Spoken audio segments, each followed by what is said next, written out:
I'm on page 324 of your Osborne book, Pivot Tables and Workbook Management. Exercise 3, using pivot tables. In this exercise, we're going to create a pivot table from some data in a prepared file. So the file we're going to need is T8 pivot. We're going to practice using move or copy sheet.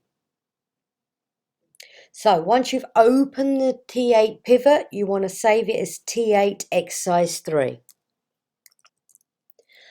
As you can see, I've saved my file as T8 exercise 3. The top few rows of the workbook should look like the one on my screen. We're now going to create a pivot table to allow us to look at product sales quantities by month.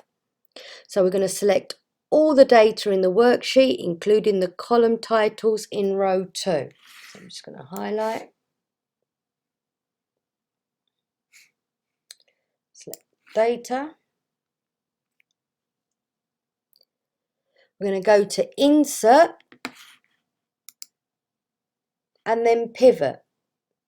Now, I don't have a drop down, but if you do, I would personally say click on the drop down and choose pivot chart. But if you don't, it doesn't matter.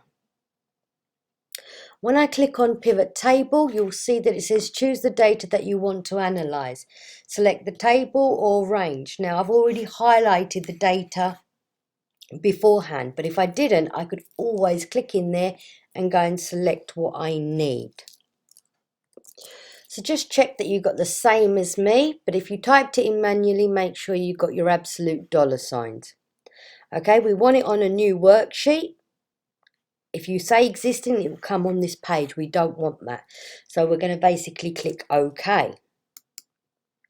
When I click OK, I'll just increase the size so you can see the chart a bit better. You will see that you've got pivot table report on the left, and then you've got the pivot table fields on the right. We want to select the products at the fields and move it to the rows or columns.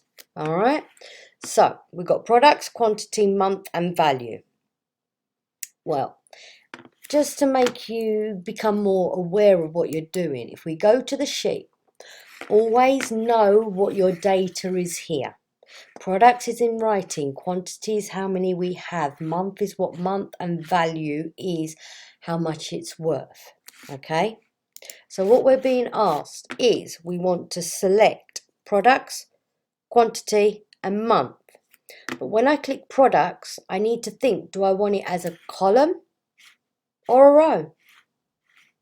Because they are with words, so it can only be a column or a row.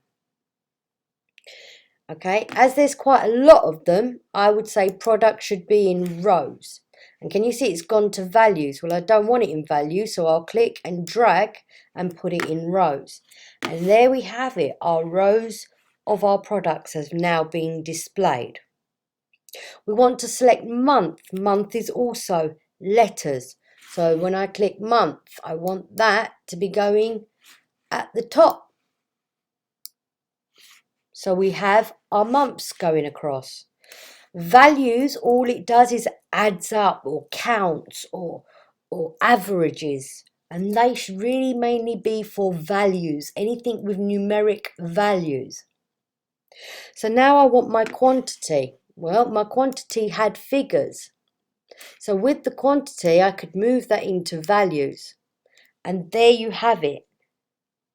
There's not much to the pivot table. It's just about knowing where everything needs to go.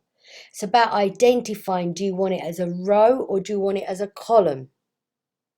But just make sure that you put your field names in the correct areas, columns or rows, and always numbers going to value.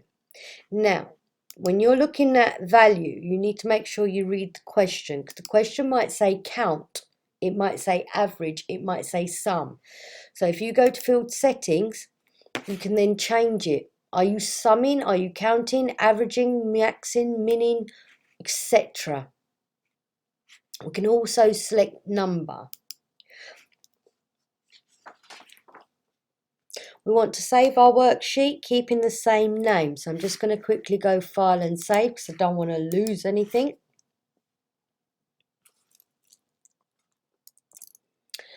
Okay, looking at this pivot table, what we want to do is we want to select product 2.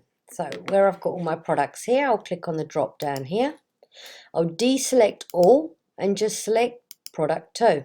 And you'll see that it's brought up only product 2. I don't want all the months, I only want February. So column labels, I'll click on the drop down, deselect all the months and just select February. There we have it. It's given us what we need.